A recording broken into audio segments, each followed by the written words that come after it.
Jake Tapper here. Alex Thompson from Axios and I wrote a book. It's coming out next Tuesday. It's called Original Sin, President Biden's Decline, Its Cover-Up, and His Disastrous Choice to Run Again. And now one of the book's co-authors is using the L word to describe the White House. Alex Thompson and I were on the case, as were lots of other reporters, trying to figure out what was going on behind the scenes.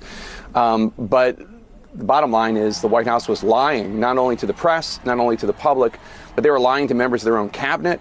There are critics, however, that are pointing this out. The Tapper's record on the subject isn't exactly squeaky clean. How do you think it makes little kids with stutters feel when they see you make a comment like that? It's very clearly a cognitive decline. Okay. That's what I'm referring to. It makes me uncomfortable. You have I can't. This is so amazing. It's so amazing to me that try and figure out an answer. A cognitive decline. President Biden embraces his stutter, talking about it, while Trump mocks it, exaggerates it, belittles it. He's sharp physically. I mean, mentally. Yeah. I think the question is physically, right? Right. More so? Right. Right. And the guy who's his chief opponent is only 3 or 4 years younger than him. Exactly. I mean, you have questioned President Biden's age, mental fitness, ability to lead. Of those supporting Biden, you said, quote, "Shame on all of you pretending everything is okay. You're leading us and him into a disaster." Do you worry that you damaged him at all? I don't doubt that you got hugs and handshakes behind closed doors today, and maybe even publicly, some of them because they like you personally.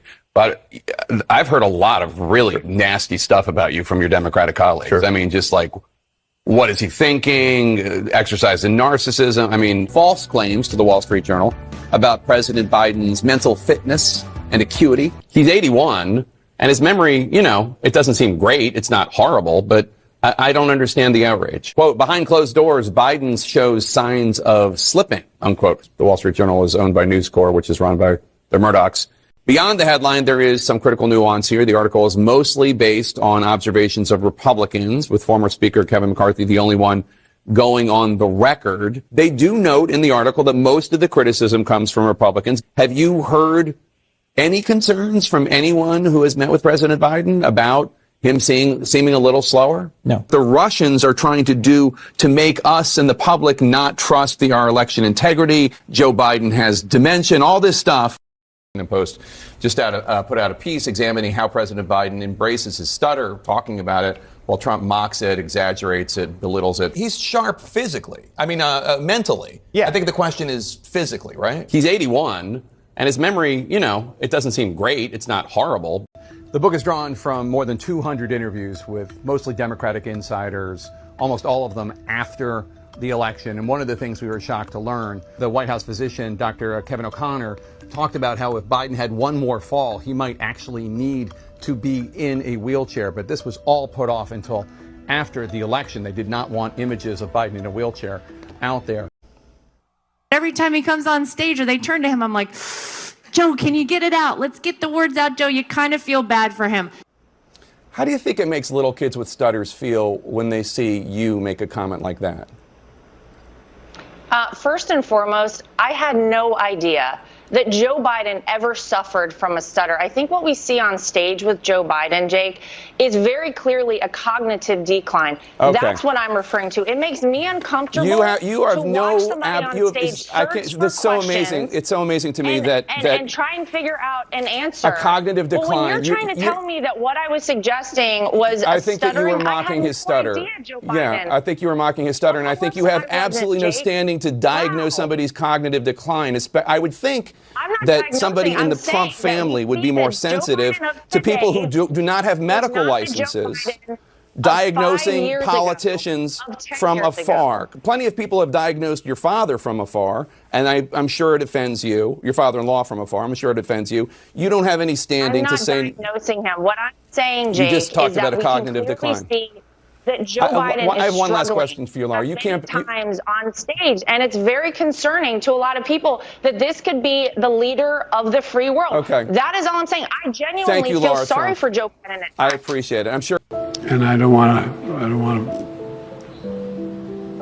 well, maybe choose my words. I was just thanking, anyway. I just, look, I mean, Come on, man. I really don't know how these people sleep at night. It's one thing to have your own bias and minimize the problems on your own side and deflect when people start bringing up those issues and promote your party or your issues talking points. But this is beyond outrageous. He's sharp, he's focused, he's bright.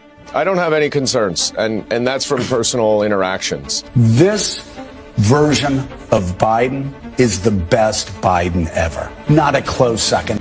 Alert, sound. I mean, the Republicans are like good at distractions.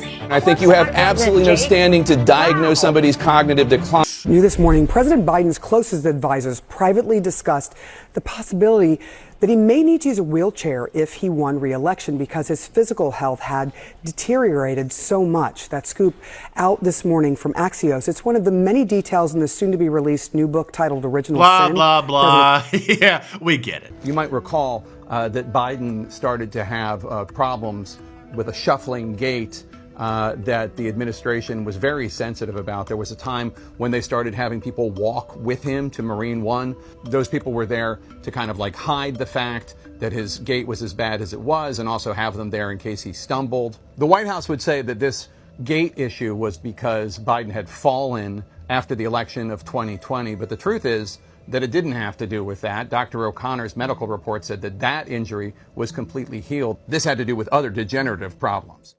Ask yourself a basic question about network integrity.